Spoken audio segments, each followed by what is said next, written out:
बिस्मिल्लाहिर्रहमानिर्रहीम। अस्सलाम वालेकुम नाज़रीन, आप यूट्यूब चैनल देख रहे हैं। मैं इमरान खान हूँ। हुकूमत की हालत वाकई बहुत बदली है और वाकई में एस्टेब्लिशमेंट भी अब तंग आ गई कि जनाजा कब तक उठाना है हमने। वैसे तो पाकिस्तानियों ने एस्टेब्लिशमेंट का जनाजा उठाया हुआ है 70-80 सालों से, और अब एस्टेब्लिशमेंट के कंधों पे खुद एक जनाजा आ गया है और उनकी अपनी करतूतों की वजह से आया। जिन लोगों को लाकर उन्होंने मुसल्लत किया, उनकी नालायकी का खुमियाजा उन्हें भी भुगतना पड़ रहा है। बहरहाल एस्टेब्लिशमेंट की या आसिम मुनीर साहब की इस वक्त की जो इंश्योरेंस पॉलिसी है वो यही वाले हुक्मरान है और किसी के साथ उनका गुजारा हो नहीं सकता। जहाँ पे इंसाफ होगा, जहाँ पे रूल ऑफ लॉ आएगा, वहाँ पे आसिम मुनीर साहब के लिए गुंजाइश कम हो जाएगी, क्योंकि पाकिस्तान में जुल्म और ज़्यादती के साथ ही उन्होंने अपना रजीम कायम रखा हुआ है। बहरहाल ये अब वज़रा को कह रहे हैं कि आप ट्वीट्स करें, यानी वफाकी वज़रा को ट्वीट करने पड़ रहे हैं। उन सबको ये कहा गया कि आप स्टेटमेंट जारी करें कि हमने बड़ा शानदार बजट जारी कर दिया जनाब, बजट के अंदर ये रिलीफ दे दिया, वो रिलीफ दे दिया। असल कहानी कुछ और है और वज़रा बेचारों से झूठ बुलवाया जा रहा है, क्योंकि और कोई झूठ बोलने के लिए तैयार नहीं है। PMLN के अपने ज़ाती दानश्वर, उनके अपने घर के सहाफ़ी, वो सारे भी अब थू थू कर रहे हैं और वो ये कह रहे हैं कि आपने बेड़ा गर्क करके रख दिया इकोनॉमी का, हम अब आपका सपोर्ट नहीं कर सकते, अब हम आपको किसी किस्म की सहूलत नहीं दे सकते। तो आपके लिए ये सहूलत अब मुयस्सर नहीं है। यानी जितना झूठ हम बोल सकते थे हमने बोल दिया, इससे ज़्यादा क्या बोलें। आपने बेड़ा ही गर्क करके रख दिया आवाम का। आप तो प्रोटोकॉल के साथ बाहर निकलते हैं तो लोग हमें जूतियां मारेंगे। तो अब बहुत सारे ऐसे लोग जो PMLN की बिला वजह तारीफें करते थे वो भी हाथ खड़े कर गए हैं। यानी बिलावल ने, जरदारी ने, इन्होंने भी अपने आप को इस बजट से अलग करने की तैयारी कर ली कि जनाब हम नहीं है, ये जो कर रही है नून लीग कर रही है। एस्टेब्लिशमेंट के टाउट भी अब नून लीग के खिलाफ बोलना शुरू हो गए हैं। तो अब आखिरी हरबा ये था कि वज़रा को कहा गया कि यार तुम लोग तो ट्वीट करो ना, तुम लोग तो सब कहो कि जनाब बहुत अच्छी इकोनॉमी, बहुत अच्छा बजट। वज़रा क्या कह रहे हैं? नंबर एक, जो वो जोर लगा रहे हैं इस बात के ऊपर, जंग के हवाले से वो कहते हैं जी जंग में बड़ा रिलीफ दिया पाकिस्तानी कौम को पाकिस्तानी वज़ीर आज़म ने। तो बात यह है कि जंग के दौरान पूरी दुनिया में जो सबसे करीब मुल्क था इस जंग के, ईरान के बिल्कुल साथ पाकिस्तान है ना, तो सबसे ज़्यादा इंपैक्ट पाकिस्तान पर डाल दिया पकड़ के। यानी हमारी पेट्रोल की सप्लाई एक दिन नहीं रुकी। हमारे यहाँ पे वो कह रहे थे जी कंटेनरों टैंकरों के ढेर लगे हुए हैं, हमारे पास माल आ रहा है, कोई प्रॉब्लम ही नहीं है, तेल भी आ रहा है, गैस भी आ रही है, कोई प्रॉब्लम नहीं है। ये खुद वज़रा ने कहा हुआ है। लेकिन इसके बावजूद पाकिस्तान में लोगों को तरसा दिया गया। पूरी दुनिया में सबसे ज़्यादा पेट्रोलियम मसनूआत पे कीमतें पाकिस्तान में बढ़ी, और ये आलमी कीमतों की वजह से नहीं बढ़ी। देखिए, आलमी कीमत में जब इजाफा होता तो किसी भी मुल्क के अंदर पेट्रोल की कीमत में इजाफा ही होता है। लेकिन हमारे यहाँ पेट्रोल की कीमत में इजाफा नहीं हुआ, हमारे यहाँ पे टैक्सेस में इजाफा हुआ था। पेट्रोल की कीमत तो वहीं पे थी, इन्होंने लेवियां उठा के 100 सवा 100 तक पहुंचा दी। जो लेवी वसूल की जा रही है ये पेट्रोल की कीमत नहीं होती। ये सारे टैक्स लेने के बाद जो इजाफी टैक्स लिया जाता है ये वो होता है। तो इजाफी टैक्सेस जो हैं वो बहुत ज्यादा इन्होंने वसूल किए। पूरी दुनिया में जंग के बहाने जिस मुल्क ने अपनी कौम को लूटा है वो पाकिस्तान है। तो वज़रा कह रहे हैं जनाब जंग में बड़ा अच्छा काम किया। फिर रिलीफ के दावे किए गए कि जनाब अवाम को बहुत रिलीफ दिया गया, ये दावे किए जा रहे हैं। कौन सा रिलीफ दिया अवाम को? जो 200 यूनिट तक के लोगों के ऊपर थोड़ी बहुत सब्सिडी थी वो भी खत्म कर दी गई। आम आदमी बिजली का बिल 4 गुना पे कर रहा है। कई लोग बेचारे जो हैं वो फिक्स चार्जेस से परेशान हो गए हैं। जिन लोगों ने सोलर लगाए थे तंग आके, उनकी जिंदगी भी अजाब बना दी गई है। इंडस्ट्री जो है वो सारी की सारी बिठा दी गई है। गरीब आदमी, छोटी इंडस्ट्री, छोटा कारोबारी लोग, ये सब बहुत परेशान है। आप देख लें, ईद के ऊपर ताजरों ने प्रेस कॉन्फ्रेंस करके कहा कि हमारे यहां पे खरीदारी 70% कम हो गई है, हमारी सेल में 70% तक कमी हुई है। ये बहुत बड़ी कमी है। पाकिस्तान का पूरा मईशत का भट्टा ही बैठ गया, तो आम आदमी को तो रिलीफ मिला कोई नहीं। और हुकूमत के अपने लोग कह रहे हैं कि 8.7 अरब डॉलर ये अशराफिया के ऊपर खर्च कर दिए गए सब्सिडीज कीमत के अंदर। उनको ये छूट दे दी गई, उन्हें रिलीफ दे दिया गया। गरीब आदमी के लिए टके का रिलीफ नहीं है, गरीब आदमी को कुछ नहीं दिया गया। लेकिन अशराफिया को क्या कुछ दिया गया? अरबों डॉलर्स के उनको रिलीफ दे दिए गए।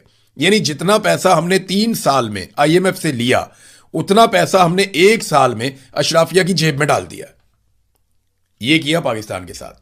यानी पाकिस्तान जितना भी कर्जा लेता है, यानी रोजाना के हिसाब से अगर हम करें तो 20 से 25 अरब रुपए रोज के बनते हैं। 22-23 अरब रुपए के आसपास की वो अमाउंट है। रोजाना पाकिस्तान इतना कर्जा लेता है। तो ये जितना कर्जा पाकिस्तान लेता है जाता कहां, इसका तो हिसाब ही कोई नहीं है। लेकिन अब पता चल रहा है कि ये छूट दी जाती है अशराफिया को, अलीट क्लास को, अपने आसपास के लोगों को। मगरमच्छों को यह पैसा खिलाया जाता है और यह रिलीफ मगरमच्छों को दिया गया है, आम पाकिस्तानियों को नहीं दिया गया। फिर माशी तरक्की के इन्होंने दावे कर दिए। जहां पे इमरान खान साहब माशी तरक्की के इशारे छोड़कर गए थे ना, ये उसके आद में भी नहीं पहुंचे अभी तक। इमरान खान साहब जो तरक्कियाती मंसूबे उनके दौर में चल रहे थे वो तो सारे बंद हो गए, जिन्होंने बाद में डिलीवर करना था। तरक्कियाती बजट जो है वो इन्होंने आधा कर दिया। पाकिस्तान के अंदर कोई नया मंसूबा लगेगा नहीं, इन्होंने खुद अनाउंस कर दिया। पाकिस्तान में जितने पुराने बड़े मंसूबे चल रहे थे वो सारे अब मुंजमद हो जाएंगे, बंद हो जाएंगे, ये भी इन्होंने खुद अनाउंस कर दिया। और मईशत की जो हालत इन्होंने की है, तरक्की तो बहुत दूर की बात है, मईशत का बेड़ा गर्क हो गया, वो वेंटिलेटर पे पड़ी हुई है। और ये इनके अपने मुंह के अल्फाज हैं। आज इनको कर्जा मिलना बंद हो जाए और आज इनके वेंटिलेटर उतार लिए जाएं तो इनको सुबह अनाउंस करना पड़ जाएगा कि हम दिवालिया हो चुके हैं।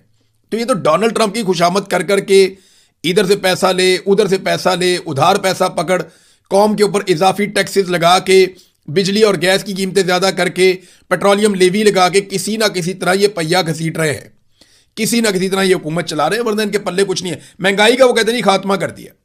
कोई एक चीज बताएं जो पहले से सस्ती हो। बिजली पहले से महंगी है, 1 गुना 2 गुना नहीं, इससे भी ज्यादा महंगी है। गैस पहले से महंगी है, कोई 2 4 5 गुना नहीं, 10 गुना महंगी है। पेट्रोल पहले से महंगा है। कितना महंगा है? डबल से भी ज्यादा कीमत का है। और कोई चीजें बताएं। आटा जो 1100 रुपए का मिलता था वो 3000 के आसपास पहुंच जाता है, वो भी पहले से महंगा है। घी, चावल, दूध, दही, अंडे, हर चीज, जो चीज आप उठाएंगे, सब्जियां उठा लें, गोश्त उठा लें, हर चीज पहले से बहुत महंगी है। तो इन्होंने कौन सी चीज सस्ती की है? वो जो सरकारी मुलाजमीन की तनख्वाहों में इजाफे का इन्होंने छोटा सा एक ऐलान किया है, वो ना भी करते तो कोई फर्क नहीं पड़ना था, वो कर देंगे तो फिर भी कोई फर्क नहीं पड़ेगा। गरीब आदमी को इन्होंने पीस के रख दिया। तनख्वाहदार तबका सबसे ज्यादा बोझ उठा रहा है। गुर्बत में, बेरोजगारी में और महंगाई में इजाफा हुआ है। कर्जों में हैरान कुन हद तक इजाफा हुआ है। टैक्सों में और लेवीज में इन्होंने भरमार कर दी है। बैरूनी सरमायाकारी पाकिस्तान में लगातार कम हो रही है। पाकिस्तान में एक्सपोर्ट्स लगातार गिरती चली जा रही हैं।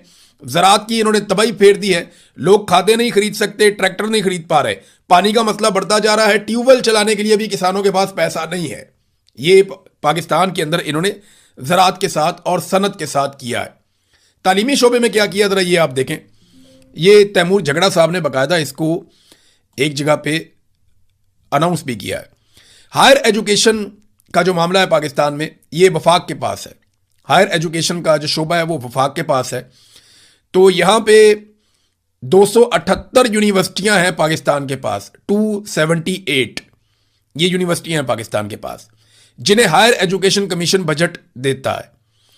हायर एजुकेशन का जो बजट है 2022 से 2025 तक, यानी इमरान खान की हुकूमत गिरने से लेकर 2025 यानी पिछले साल तक 65 अरब रुपए इसका बजट रहा, उससे नहीं बढ़ाया गया। यानी आखिरी मरतबा जो बजट बढ़ा वो इमरान खान साहब के दौर में बढ़ा, तब से लेकर अब तक ये 65 अरब का बजट ही रखा गया, उससे बढ़ाया नहीं गया। और इस साल भी उस बजट को 65 अरब रुपए ही रखा गया। अब आप अगर देखें तो ऐवान सदर का बजट बढ़ रहा है, वजीर आजम हाउस का बजट बढ़ रहा है, इनके ज़ाती अखराजात बढ़ रहे हैं, जो वजारतें इनके काम की हैं वहाँ बजट बढ़ रहा है, दिफाई बजट हर साल बढ़ता चला जा रहा है, लेकिन तालीम का बजट नहीं बढ़ रहा। मुझे बताएं, पाकिस्तान को बम आगे लेकर जाएंगे या पाकिस्तान को तालीम आगे लेकर जाएगी? आप दिफाई बजट बढ़ाएं, ज़रूर बढ़ाएं, पाकिस्तान का दिफा मजबूत होना चाहिए, बहुत मजबूत होना चाहिए, लेकिन हम आगे तालीम के साथ जाएंगे, हम आगे हुनर के साथ जाएंगे। तालीम के ऊपर आप पैसा नहीं लगा रहे। ईरान ने जो पूरी दुनिया का मुकाबला किया है वो अपने इंजीनियर्स के जरिए किया, अपने डॉक्टर्स के जरिए किया, अपने पढ़े लिखे लोगों के जरिए किया। इस रीजन के अंदर तालीम में सबसे बेहतर हालत ईरान की है। वो कोई ऐसा मुल्क नहीं है जहां पे तालीम नहीं है। इस रीजन का जो पूरा एक डाटा आया, मैंने कल आपको पढ़ के सुनाया, वहां पे नंबर 1 मुल्क ईरान है। सबसे ज्यादा टेक्निकल एजुकेशन हासिल करने वाले लोग वहां पे मौजूद हैं और वहां की यूनिवर्सिटियों में लोग बहुत आला तालीम हासिल कर रहे हैं। तो आपने क्या किया? आपको दिफा के लिए, आगे बढ़ने के लिए पढ़े लिखे लोगों की जरूरत है। तो हायर एजुकेशन कमीशन का बजट वो बढ़ नहीं रहा, वो वहां भी खड़ा हुआ है, लेकिन दिफा का बजट बढ़ रहा है, बाकी बहुत सारे शोबों में बजट बढ़ रहा है। जहां पे कमी है वो क्या है? तालीम में और सेहत में, आम आदमी की रिलीफ देने के मामलात में, या आम आदमी जहां से जिन चीजों से उठता है वहां पे वो बजट में कटौती लगा देते हैं, वहां पे बजट कम कर देते हैं। असद उमर ने एक बड़ा जबरदस्त इसका खुलासा बयान किया पूरे बजट का, और उन्होंने कहा जी crux of finance minister budget speech so far, कि जो बजट स्पीच की है ये फाइनेंस मिनिस्टर ने, वो ऐसा ही लगता है कि my boss is great and his boss is even greater and Trump likes both of them allot. वो कह रहे हैं जी कि मेरा बॉस जो है ना वो बड़ा अजीम है और उसका बॉस जो है वो उससे भी ज़्यादा अजीम है, और ट्रंप जो है वो हमारे दोनों बॉसेस को बहुत पसंद करता है। बस यही है कहानी लग रही है बजट स्पीच में। यानी मैं वो पढ़ रहा था बजट स्पीच, उसमें जनाब फील्ड मार्शल की तारीफें हो रही हैं, भाई आर्मी चीफ की तारीफें बजट स्पीच में कहाँ से आ गई भाई? वो एक बजट है, एक ऐसी दस्तावेज है जिससे अपने पाकिस्तान को चलाना है। वह मईशत की बात करें, आप बताएं अपने मईशत के अंदर कौन से अहदाफ हासिल किए, फिर आप बताएं उन अहदाफ से अगले टारगेट आपके क्या हैं, कौन से टारगेट आपके पूरे हुए, कौन से टारगेट आपके पूरे होने हैं। जो उठता है वो फील्ड मार्शल की तारीफें शुरू कर देता है। वो ऐसा लगता है पूरा निज़ाम फील्ड मार्शल के जूते पॉलिश करने के ऊपर खड़ा है। ये शहबाज शरीफ साहब ने ऐसी तरह डाली है, ये गए जाके अक़वाम मुत्तहिदा के अंदर शर्मिंदा करवाया, वहां पे फील्ड मार्शल की तारीफें कर दी पकड़ के। कोई एक फोरम नहीं है जहां पे ये फील्ड मार्शल की तारीफ करना भूलते हो। एक सरकारी मुलाजिम है, वो बेचारा अपना काम कर रहा है, उसको अपना काम करने दो, वो रिटायर हो गया अपने घर जाए। इन्होंने उठा के उसको पता नहीं क्या बना दिया। देखिए, नॉर्मलाइज करें चीजों को, पाकिस्तान को एक नॉर्मल मुल्क की तरह चलने दें, सरकारी मुलाजिम को सरकारी मुलाजिम रहने दें। ये जो चीजें हैं, इन्होंने ही पाकिस्तान को हमेशा नुकसान पहुंचाया। फिर डिक्टेटर आ जाते हैं यहां पे, लंबे लंबे अरसे तक बैठे रहते हैं, फिर उठते ही नहीं है। नाजरीन, एक बात और मैं यहां पे आपको याद दिलाना चाहूंगा कि बिलावल और उसके वालिद आसिफ जरदारी, इन दोनों ने हर गलत काम में नून लीग का पूरा पूरा साथ दिया, चाहे वो आईनी तरामीम हो, चाहे वो मिलिट्री एस्टेब्लिशमेंट के हाथ मजबूत करना हो। अपने मुंह से इन्होंने कहा कि हम एस्टेब्लिशमेंट के हाथ मजबूत करेंगे, चाहे वो तमाम 4 बजट हों, अब ये 5वां बजट आ रहा है, चाहे वो महंगाई हो, चाहे वो मईशत की तबाही हो, हर चीज में पीपल्स पार्टी पीएमएलएन के साथ शरीके जुर्म है। फजलुर रहमान साहब ने इनको बाहर बैठ के इमदाद फराहम की, पहले साथ बैठकर की 1-2 साल, और उसके बाद बाहर बैठकर फजलुर रहमान साहब ने इन्हें इमदाद फराहम की है। तो 4 बजट जो है उनमें पीपल्स पार्टी ने बाकायदा वोट की है। अभी भी पीपल्स पार्टी वोट करेगी। पीपल्स पार्टी हर जुर्म में बराबर की हिस्सेदार है। लेकिन बिलावल इक्का दुक्का जुमले बोल के किसी तरह यह साबित करने की भी कोशिश करता है नूरा कुश्ती के जरिए कि भाई हम तो अपोजिशन है। यानी अब बिलावल जो इस वक्त वारदात खेल रहा है वो ये कर रहा है कि अपोजिशन भी हम है और हुकूमत का बजट भी हम पास करवा रहे हैं। ये आईनी तरामीम भी हम करवाएंगे लेकिन अपोजिशन भी हम है। ये पीएमएलएन का हर चीज में साथ भी हम देंगे लेकिन पीएमएलएन के खिलाफ भी हम है। तो ये एक नूरा कुश्ती जो इमरान खान साहब ने बहुत पहले इस कौम को समझाया था, ये नूरा कुश्ती करके कौम को दिखाते हैं और बेवकूफ बनाने की कोशिश करते हैं कि जैसे जो कुछ हो रहा है वो पीएमएलएन जिम्मेदार है, लेकिन पीपल्स पार्टी इसके लिए जिम्मेदार नहीं है। मगर हर चीज में पीपल्स पार्टी पीएमएलएन का साथ भी देती है। नाज़रीन, अब मैं आपको चंद अल्फाज सुनाना चाहता हूं। ये मैं आपको लेकर चलता हूं आज़ाद कश्मीर। आज़ाद कश्मीर में अवाम के धरने अभी भी जारी हैं और जो ज्वाइंट अवामी एक्शन कमेटी है उन्होंने कुछ अहम फैसले करने हैं। शायद आज के दिन में उनके ये फैसले हो जाएंगे और फिर पता चलेगा कि ये मामला किस तरफ को जाता है। अवाम आगे की तरफ बढ़ती है या यहीं पे रावला कोर्ट के अंदर वो धरने देकर बैठे रहेंगे। बहुत सारा प्रोपेगेंडा किया इन लोगों के बारे में। यानी पहले ये कहा गया टाउटों की जानिब से कि इनमें खवातीन की शमूलियत नहीं है, लिहाजा ये लोग जो हैं शरपसंद हैं, इन लोगों को रिजेक्ट कर दिया गया है। फिर खवातीन आ गई निकल के और पहली मरतबा आज़ाद कश्मीर की तारीख में खवातीन निकल कर आई और उन्होंने धरने में ना सिर्फ वो बैठी बड़ी तादाद में बल्कि उन्होंने धरने में तकारीर भी की। फिर दोबारा टाउटों ने मुंह खोला तो उन्होंने कहा जी खवातीन को बुलाकर क्रैकडाउन से बचने के लिए उन्हें ह्यूमन शील्ड बना लिया गया। अंदाजा करें आप बेशर्मी का। यानी पहले कह रहे हैं कि खवातीन नहीं है लिहाजा ये तहरीक फारग है। जब खवातीन आई तो उन्होंने कहा जी देखिए खवातीन को आगे कर दिया ताकि वो सिक्योरिटी फोर्सेस के क्रैकडाउन से बच सकें। हालांकि उनके इतने सारे लोग शहीद हो गए हैं, लगातार उनके लोग जख्मी हो रहे हैं, बेशुमार उनके लोगों को जो है वो परेशान किया गया है, उनका नुकसान भी हो रहा है, माशी नुकसान भी उनका हो रहा है और उनका जानी नुकसान भी हो रहा है, उनका माली नुकसान भी हो रहा है।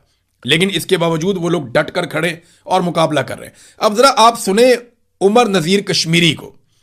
उन्होंने ना एक तकरीर की है, ये एक छोटा सा हिस्सा मैं आपको सुनाता हूं। पाकिस्तानी लोगों को मुखातिब होकर उमर नज़ीर कश्मीरी क्या कह रहे हैं, ये जरा आप सुनिए। क्या मैं पाकिस्तानी अवाम से कहना चाहता हूं, ये लाखों का मजमा आपसे कह रहे हैं, क्या हम पाकिस्तान के खिलाफ हैं? क्या हम पाकिस्तान के खिलाफ है? पाकिस्तानी रियासत के खिलाफ है? पाकिस्तानी अवाम के खिलाफ है? पाकिस्तानी अवाम हमारे भाई है, हमारे भाई है, हम उसके खिलाफ नहीं है। इनकी ताइज से, इस मनमे की ताइज से ना हमारा झगड़ा पाकिस्तानी रियासत से, ना हमारा झगड़ा पाकिस्तानी अदारों से, ना हमारा झगड़ा पाकिस्तानी फोर्सेस से, और पाकिस्तानी अवाम से तो हमारा झगड़ा बनता ही नहीं, वो हमारे एहताजी हैं। सुना नाज़रीन आपने, और भी बहुत कुछ बोला। इन्होंने ये भी बोला कि लानत भेजते हैं इंडिया के मामलात के ऊपर, और इन्होंने इंडिया से शिकायत भी की।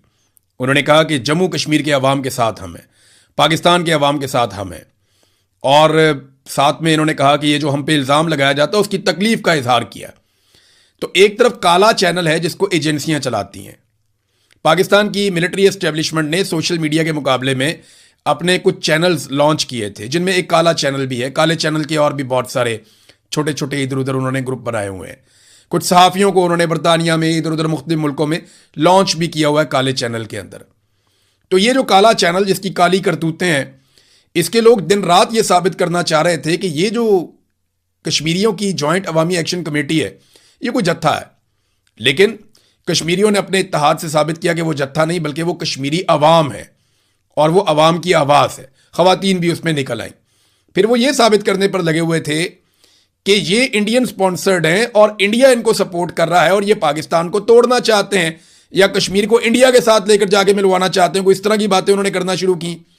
लेकिन इन तमाम प्रोपेगेंडों का तोड़ ये चंद सेकंड की वीडियो के अंदर जो मैंने आपको सुनाई, ये 1 मिनट से भी छोटी वीडियो है, 2.5 मिनट का ये पूरा क्लिप है, मैंने ये सुना है। तो सारा प्रोपेगेंडा वाड़ के रख दिया उमर नज़ीर कश्मीरी ने। काला चैनल जो है उसकी सारी इन्वेस्टमेंट ज़ाया हो गई। देखिए, बयानिया ऐसे नहीं बनता, ये नफरत फैलाने का काम कर रहा है। जो पाकिस्तान की मिलिट्री एस्टेब्लिशमेंट या जो एजेंसियों ने काले चैनल या इस तरह के और चैनल्स बनाए हुए हैं, उनके जरिए से वो लगातार नफरत फैला रहे हैं। उनके जरिए से वो लगातार पाकिस्तान को तोड़ने की साजिश कर रहे हैं। उनके जरिए से वो बिल्कुल वही काम कर रहे हैं जब बांग्लादेश टूटा था, उस वक्त जनरल याया के लोग ये काम कर रहे थे, जो आज दोबारा से काले चैनल से और इस जैसे लोगों से ये काम करवाया जा रहा है। बहरहाल ये प्रोपेगेंडा बेनकाब हो गया। उमर नज़ीर कश्मीरी के मुंह से आपने सुन लिया, तो अब टाउट्स क्या कहेंगे? अब वो किस तरीके से कश्मीरियों को गद्दार करार देंगे? ये गद्दार गद्दार कहने वाला सिलसिला बंद होना चाहिए। पाकिस्तान हम सबका है, हम सारे पाकिस्तान के मालिक हैं, हम सबको पाकिस्तान से एक जितना प्यार है। कोई यूनिफॉर्म के अंदर है, कोई यूनिफॉर्म के बगैर है। तो ऐसा नहीं है कि यूनिफॉर्म के अंदर जो है उसको ये हक हासिल है कि वो पाकिस्तान के सारे फैसले करे। पाकिस्तान के फैसले पाकिस्तान की अवाम करेगी, और पाकिस्तान का हर शहरी पाकिस्तान का वफादार है। लोगों को गद्दार मत बनाओ। सबकी अपनी अपनी ओपिनियन होती है, इख्तलाफ राय को गद्दारी की वजह मत बनाया जाए। नाज़रीन, जहां पे एक और बड़ी खबर है, और बैनुल अक़वामी सतह पे अमेरिका और ईरान का मुआहदा, और यह मामला अब काफ़ी आगे बढ़ चुका है। डोनाल्ड ट्रंप ने भी अनाउंस किया था, पाकिस्तानी प्राइम मिनिस्टर ने भी अनाउंस किया है, और उसके अलावा इस पे दीगर जगहों से भी अनाउंसमेंट्स आ रही हैं। यानी अब ईरान की तरफ से भी इसकी कंफर्मेशन आई है। तो वो कौन सी चीज़ें हैं जो ईरान और अमेरिका में तय पा रही हैं? ईरानी सोर्सेज ने 14 निकात बताए हैं। डोनाल्ड ट्रंप ने इसको गैर संजीदगी कहा कि इन चीज़ों को भी पब्लिक नहीं करना चाहिए। दूसरा, डोनाल्ड ट्रंप ने कहा कि यूरोप के किसी मुल्क के अंदर ईरान के साथ मुआहदा हो सकता है, तो ये पाकिस्तान में होना चाहिए। वैसे उसूली तौर पे मेरी तो ये ख्वाहिश है, जितनी पाकिस्तान ने मेहनत की है, लेकिन डोनाल्ड ट्रंप ने हमें तारीफों पे ही रखा हुआ है। बाकी रिलीफ उन्होंने सारे इंडिया को दिए हैं, पाकिस्तान को रिलीफ कोई दिया नहीं। बहरहाल जो मुआहदे की शराइत हैं जो अभी तक मंजर आम पे आई, और इन पे ये कहा जा रहा है कि फाइनल कुछ भी नहीं है, लेकिन जो चीज़ें मेन हैं वो मैं आपके सामने रख देता हूँ, और आपको हैरत भी होगी कि ये अमेरिका ने जंग कहाँ से जीती है। फिर नंबर 1, लबनान समेत तमाम महाजों पर जंग का फौरी और मुस्तकिल खात्मा हो जाएगा। नंबर 2, अमेरिका का ईरान के दाखिली उमूर में अदम मुदाखलत और इस्लामी जमहूरिया ईरान की खुद मुख्तारी के एहतराम का अहद। नंबर 3, 30 दिन के अंदर बहरी मुहासरे का मुकम्मल खात्मा अमेरिका करेगा और ईरान के इतराफ़ से अपनी फ़ौजें वापस बुलवा लेगा। नंबर 5, ईरानी इंतज़ामात के तहत, ये जुमला आपने याद रखना है, ईरानी इंतज़ामात के तहत 30 दिन के अंदर आबना हुर्मुज़ को दोबारा खोल दिया जाएगा। यानी ईरानी इंतज़ामात के तहत, पहले की तरह नहीं होगा। नंबर 6, तेल, पेट्रोकेमिकल मसनूआत और उनके जो बाकी चीज़ों की फ़रोख्त पर जो पाबंदियां हैं वो ख़त्म हो जाएंगी। ईरान को अपनी मालियाती वसाइल तक मुकम्मल रसाई मिल जाएगी। अमेरिका और इसके इत्तेहादियों की जानिब से ईरान की तामीर नौ के लिए $300 अरब के मंसूबे पेश किए जाएंगे। नंबर 8, जौहरी मामलात जो हैं ये सबसे इंपॉर्टेंट है। तमाम बुनियादी और सानवी अमरीकी पाबंदियों और अक़वाम मुत्तहिदा की सलामती कौंसिल और बैनुल अक़वामी एटमी तवानाई एजेंसी के बोर्ड ऑफ गवर्नर्स की करारदादों के खात्मे के लिए 60 रोज़ा मुज़ाकरात होंगे।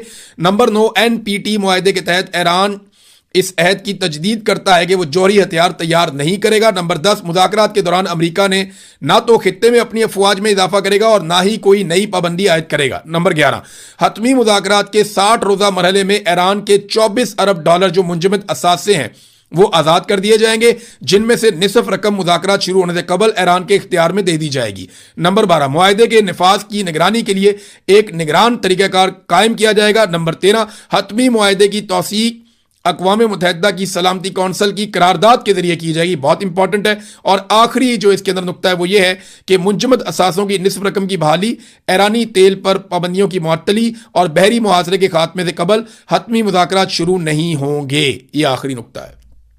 इसमें जो ईरान का जो मिसाइल प्रोग्राम और जो उसका हथियारों का जो प्रोग्राम है और जो उसके मुज़ामती ग्रोहों की हमायत के मौज़ूआत हैं वो इसमें डिस्कस नहीं हुए, जिस पे मुझे हैरत हो रही है। बहरहाल सामने आ जाएगा, जो अमेरिका की जानिब से भी है और जो ईरान की जानिब से वो आपके सामने आ गया। अब मिलता जुलता जो अमेरिकन मुतालबात हैं और ईरानी मुतालबात हैं, इनके बीच में कोई MOU होना है तो देखते हैं यूरोप में होता है या कहाँ पे होता है और क्या होता है, वो चीज़ें आपके सामने रखेंगे। अब तक के लिए इतने, अपना ख्याल रखिएगा, अपने इस चैनल का भी। अल्लाह हाफिज़।